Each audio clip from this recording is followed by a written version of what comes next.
It's getting near Christmas time, so please comment, please like this live, please send it out. I can't believe just a minute ago, just posted a picture. It's got over 600 views already in the last 15 minutes or something crazy.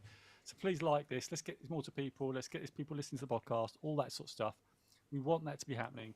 So please like, share all this stuff. But anyway, Absolutely. Lee. We'll go. We are live now, not only on TikTok, but also on YouTube. Inspiration Nation. Hello. Lee Kemp here from Another Week on the Podcast. Here with Jose Noya. How are you doing? Yes, very good, Lee. Glad to hear it. Ryan not with us this week. We're sending love to Ryan. But I think after me having skipped a couple of shows, I think I probably owe a few topics in the bank now. I think, Jose, I have a habit of not being available when it is my topic. Think so. So, Yeah. got a quote this week, and I'm not sure. I went to look back through. I don't know if I've already quoted this person. However, it's a different quote from the person. You may have heard of him. A gentleman by the name of Albert Einstein. Oh, I think I have. Yeah. His quote is, "A person who never made a mistake never tried anything new." Yeah. I love that.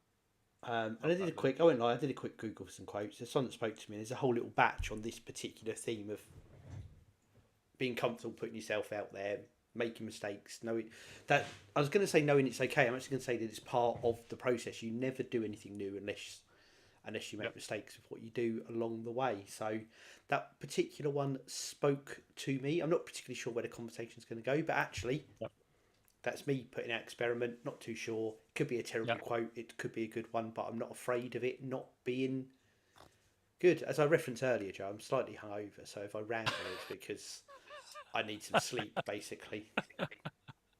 I love it, Lee. I love the quote. And I'll. And the reason I love this quote is because I was very, very scared to do anything new.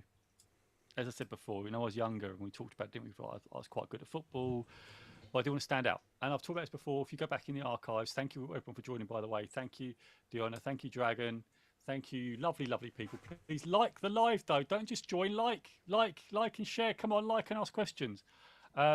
So, yeah, I was scared to do stuff, and I didn't like to fail. I think because, to some extent, people are scared. Humans are generally scared to try stuff because they don't want to fail.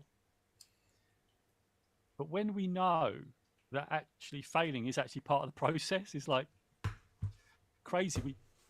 Crazy when we think when we were born into this world that as babies we grow up, and I've talked about this before, where babies don't care. They'll just be born. They're a blank slate. They see other humans doing stuff and they try stuff. I don't care whether they fall in their ass or anything. I don't care. Whoa, swear words, Jose, swear words. Look at Yeah, you. come on, You are just... bring it on. Well, that word. So this is why I love this, because you see babies don't care. They're not pre-programmed to fear the judgment of others. They're not pre-programmed. All they want to do when they see another human, they'll say, well, can I do that? Like the walking thing is like, can I do that? And I'm going to try. And they fall over so many times until they get it. But they fall over in front of loads of people. They'll fall over in front of your family. They'll fall over outside. They might cry, but they never give up. And eventually they walk because they persist in the face of failure. And I absolutely love that.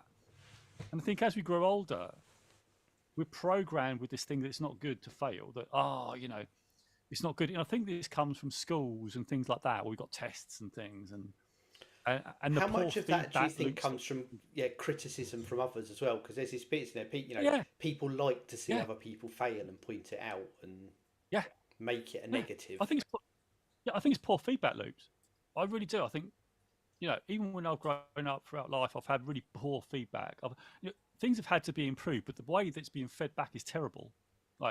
And that stops people from trying again because they don't want to make mistakes. So all they're going to, So then all they're going to do is just going to survive. They're just going to do what's right. And they're not going to try anything new. They're not going to innovate because they're going to say, well, I've been told off for this before, so I'm not going to try. And what I'm going to do is I'm just going to stick to those rules, and then I'm just going to do what I say. I'm not going to try anything new.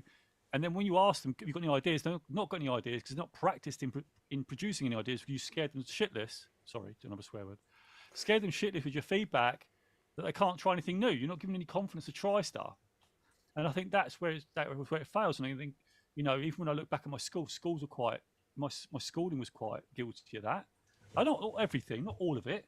I think there's some encouraging mentors, but I think on the whole, when you get red marks all over your page, that's wrong, that's wrong, that's wrong, that's wrong. You don't really get any encouragement to say what was right about that. Because there would be some good elements in there, right? Even if I've written a story and it's all bad spelling or whatever, all that stuff, right? But actually, the premise of the story is not bad. You can even if it was all terrible, you could still give it a bit of pride about effort to try and you actually had to go at it, right? That's got to be at least one plus point. But I think that's the problem. I think we're just not good at it as humans. We're just not good. And I think, like you say, I think there's a lot of judgment. There's a lot of people try, I want to be better than you, all that stuff, or there's a bit of jealousy, and it drives these things, which I think we've got to get away from. We've really got to get into the place where we build other humans up. And I think it goes right back to your quote to say, we want people to try stuff. Absolutely. And we know that making mistakes is part of the process, because if you don't make mistakes, then you're never going to know what you've done wrong, right? But getting feedback loops, and it's important that you don't, because you want them to encourage you and hold you through that process. And I'm getting goosebumps thinking about this, because actually this happened to me lately. I've just got some feedback today. And I was telling you I was celebrating a success today in my workplace. And I had some feedback off the back of it. Well, I said, obviously, I've been successful, but there was some good feedback to say, you could have been more concise about some of these answers you gave. And I totally agree with that. And part of the reasons that I wasn't that concise is because I'm shocked, Jose, by this comment. And sometimes I ramble a bit, right? A bit like this on this podcast. But the reason I wasn't so sick is I had so much to talk about. Literally, I'd done so much, I couldn't. I agreed that I wasn't concise because I was just so scattergunned about so much I couldn't pick anything. It was just too much to sort of wedge into this hour of interview that I got so excited. And I do. Lee knows I get excited, right? But I think the passion and the coaching won them over in the end. But that was. I am very passionate. But the way that feedback was going was great. Look, you got it. You've done really, really well. Just a little bit of feedback around, being concise. Brilliant. That's exactly what you want, right? Because next time I'm going to be right. I need to pick something and just go with that and be concise. You star, right? And I'm no star, right? Situation, task, action, results. Use that thing. If you go to any interview, use that, and it will. So that's what I use, but obviously I was a bit not that concise and it was a bit hairy-fairy because I was using so much. But star is a brilliant way to use your interviews if you are want to be concise and say to someone how you've done it in a competency-based interview. Anyway, I thought I'd share a little tip. There's quite a lot there, Lee, that I've shared. Is there anything that comes out of there for you? Because I do want you to speak. Oh, man, I told you've got to carry the load this week. I just need a little nap on camera. No, I guess back to why it spoke to me as well. Like same as we've talked about in previous podcasts, I wouldn't have put myself out there lots younger. I got a lot more comfortable with that going forwards. I mean, I've got, as you know, Joe, I showed you before we went on, there's a new Inspirational website coming, inspirationation.org.uk, in the new year. With some. I'm so excited about this right now. Honestly, Lee, I've got to say, can I just say, Lee? Lee's doing this. It's absolutely brilliant. It's like, honestly, it's so good. It's like, I literally, when we were speaking about it just before the podcast, I got goosebumps just talking about. I'm just so excited about what's going on now in Inspiration Nation. Oh, anyway, Lee, carry on. Sorry, I interrupted you. I'm just very excited. Exciting new features. And we've alluded to some of it before on podcasts, but it'll be coming out in January. But this is, I am what I would now call a hobbyist coder. I can do a little bit of coding. I've taught myself to do it over the last few months.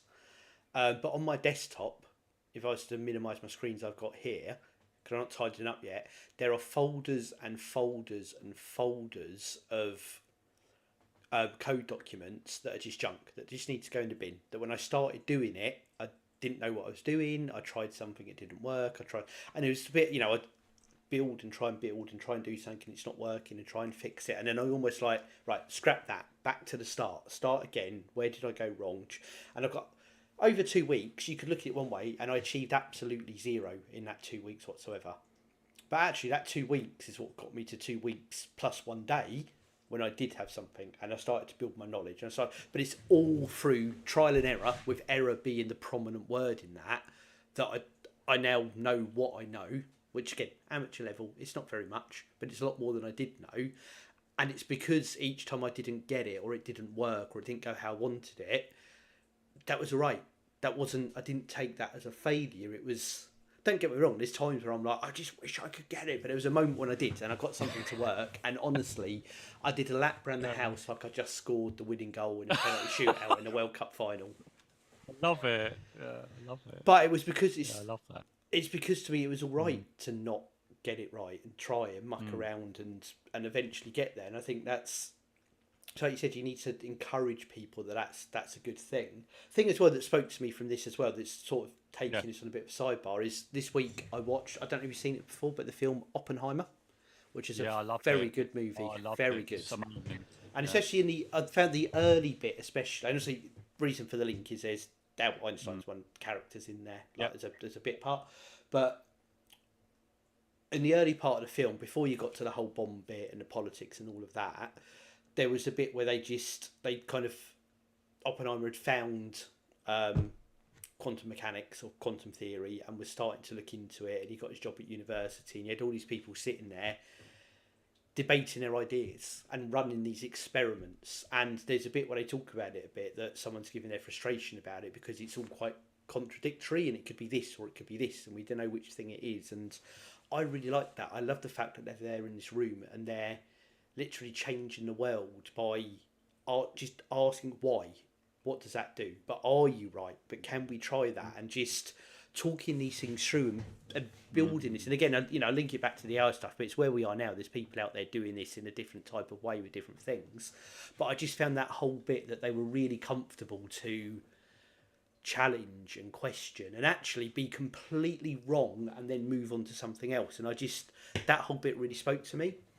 There was a quote I saw for like a skill that was wanted for a job for someone on, I think it was on LinkedIn or something like that. And the what it said was that you should, I need to get this right, well, right-ish, but it was you should hold strong ideas loosely, was what it said. And I really like that, because I don't think I do that. If I'm going to do something, I'm all in on that thing. But if it turns out that thing is wrong, or not what to do, or a different way to do it comes along, I'm quite happy to pivot and then be as passionate about that thing. And it's not being wedded to one thing. And I think that spoke to me, that where you can actually be comfortable in a world where two different things you're looking at can contradict each other. But until you get so far down the path, you don't know which one it is, and you're comfortable living a bit in that. Ambiguity isn't the right word, but you're happy living in that kind of uncertainty and being comfortable with it and not letting that stop you moving ahead. So I love all of that. And I think it's a big expansion, but I think it all comes back to, again, that lack of fear of failure and safety and comfort zones and all of that, all the things that stop innovation. There you go. I mean, there's my hungover ramble for you there, Jose. Well, I really enjoyed it, because I think actually the fact that you're hungover, you probably don't care so much of what you're going to say, so it's great. I mean, I've not been dropping all the swears like you, but you know. No, yeah, but you've been very good. I just want to give some shout outs. Thanks, Beth, for joining. Thanks, Age, for joining. Thanks, Ogs. Thanks, Bia.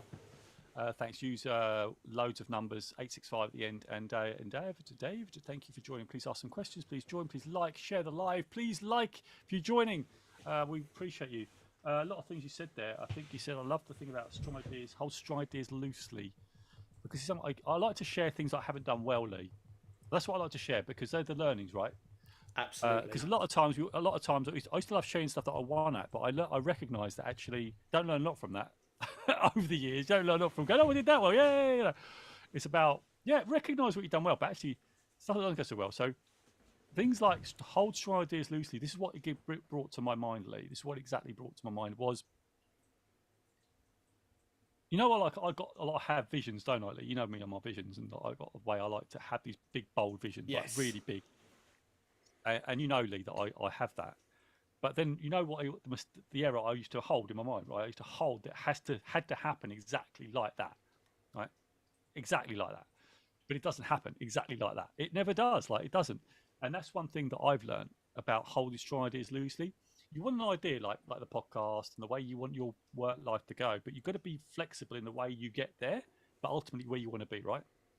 And I think that strong ideas loosely, you can't be strict. You can't be what's the word? You can't be inflexible on the path, is what I'm saying. So you must say, yes, we've got to do it this way to get to this. And no, it doesn't happen like that. Like, what you've got to do is you've got to be able to have that challenge, what you said, and be open to challenge, because actually, when people are doing that, they just care about what you're doing.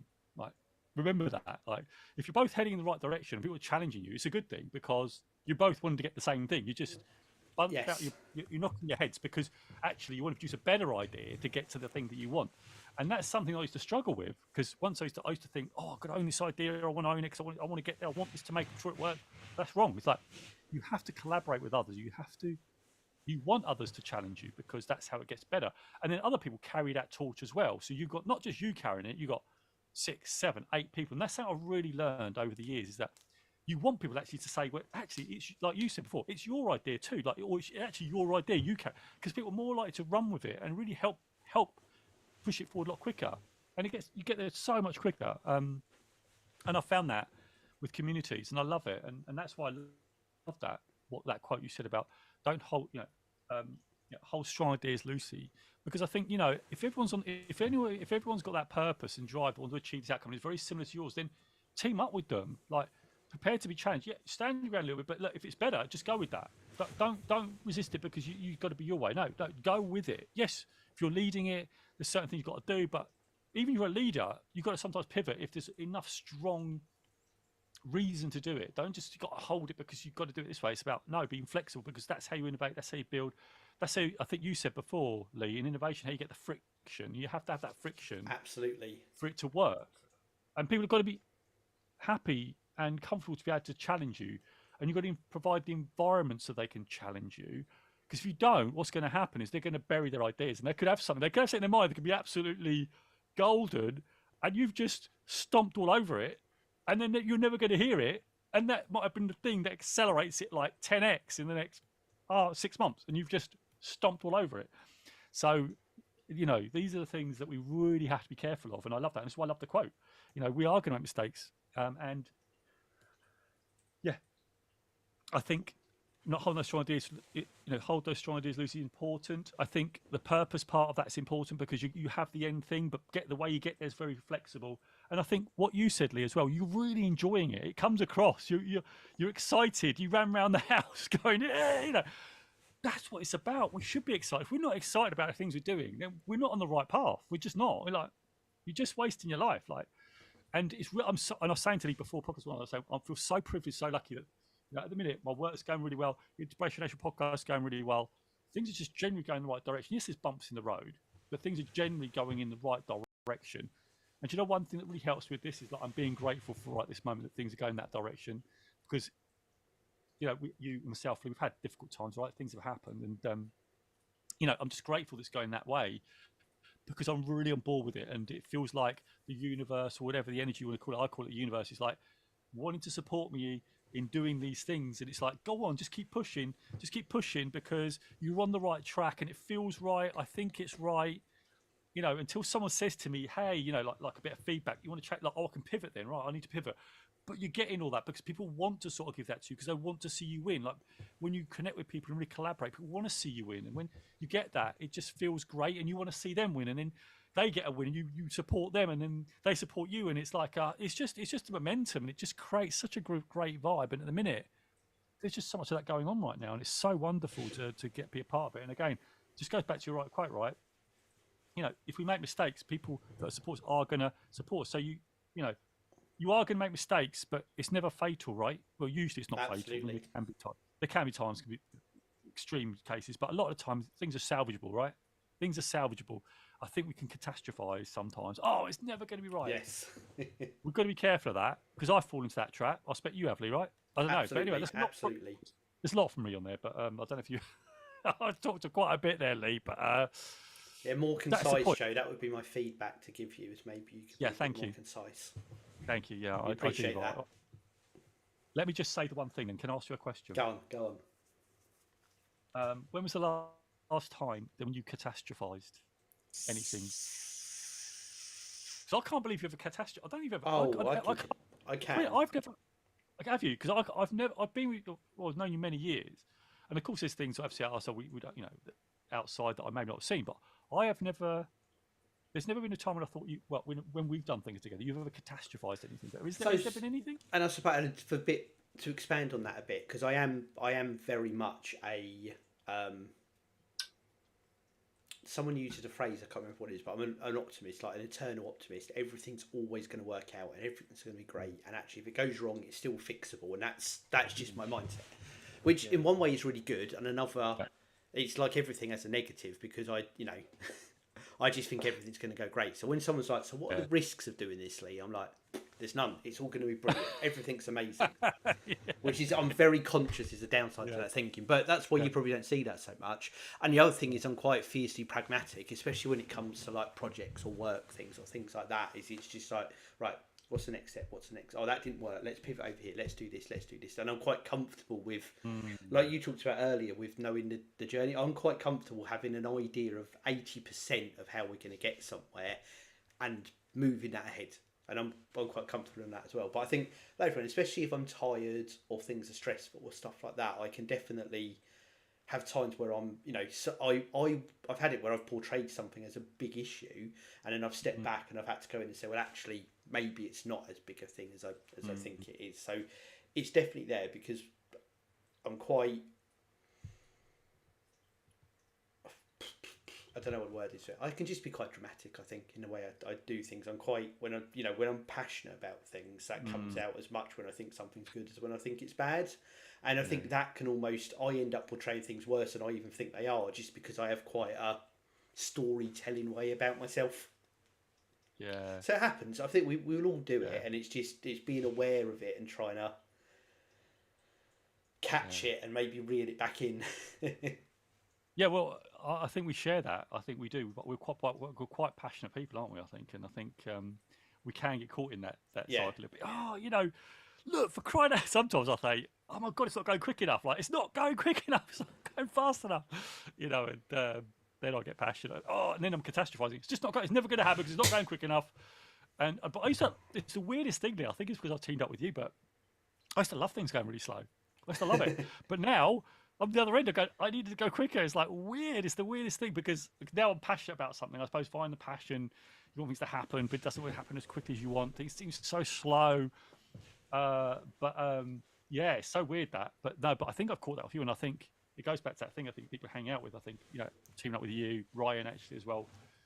Learning a lot from both of you through our conversations, and since actually we did our podcast, I mean, the people I've surrounded myself with are just great people. I mean, we talked about Joe last week, Joe Wright, Coaching Culture, and Rittner. But I mean, I've met some wonderful people, and you're talking about these things, and the people that it's just changed the way I outlook on things. I'm still the same person, but I've just evolved, I think. And and you've really helped me a lot, Lee. We talked about I used to struggle with execution. But now I do a bit of Lee. I try and channel a bit of Lee and just take a step. What's that first step? Just do that, and then we'll see what happens. I love that. Would you say the optimist? Was it? That's what I am very. Yeah, I've adopted that mindset that let's just try it. If it doesn't work, what's the worst can happen? They're going to kick off, whatever. And there's a phrase I heard from one of my friends actually, which I really loved. Actually, was this is where what did he say? He said, "Don't ask for permission, ask for forgiveness." I love that. I absolutely love that. I love that. I've done that a few times where I've done that and I thought, oh no, I've done this thing. I know they're going to come to me. But actually what's happened is it's actually worked. And I think, oh, this is really great. And I thought, oh my God, this actually really did work. So my backup was, if they say you should have done that, I say, I'm so sorry. I'm going to apologise. I just take a step back. But actually it worked really well. And there's some risks that I took that actually paid off big time. Like, around, all I'm going to say is around community. That's all I'm going to say. That's all I've got to say about community. And that's all I'm going to say. But it worked really well, and there's loads of people on board with it now. It's just brilliant. But I thought, I don't know if I can do this. Can I do this? I don't know. Let's just have a go. Let's just try it. I did a little bit of Lee. It's a Leeism. It was definitely a Leeism. Let's try it. See what happens. Take a step. Take a step. You know what I always like to say? Oh, Einstein thing. Go on. Yeah. What would Lee do? That's all you got to ask yourself. What would Lee do? Yeah, what would Lee do? That's not bad. What Lee's going to do now is wrap us up, because we've been rambling on for 20 plus minutes now. As always, we thank everyone for the support. We are getting on to 4 years, getting towards our 5-year anniversary now. We thank everyone supporting us. We're doing this because without people listening, it wouldn't be happening. Support us at inspirationation.org.uk. Head over to the shop, YouTube archive, sign up for the newsletter. Loads of great stuff there. On X, at listen to IN, listen TOIN, and Jose is everywhere. Just put Jose Noya, Inspirational into your Google machine. Follow him on everything. Most importantly, TikTok and YouTube. If you subscribe, you'll be notified when we go live each and every week. And just like people today, you can get on, get live, get involved with the show as well. Don't forget Instagram. And Instagram as well. Don't forget Instagram, MySpace, Friends Reunited, Bebo. No, He's over them all. I thought you were ahead of it. I thought you were ahead of the game here. I mean, that's sorry. I'm going backwards. The past. I just wanted to say just quickly, lots of love to Ryan. No, not with us, but just sending lots of love to Ryan. That's all I'm going to say. So lots of love to you, mate. And last, my closing note, which where you say about things going quickly, Jose.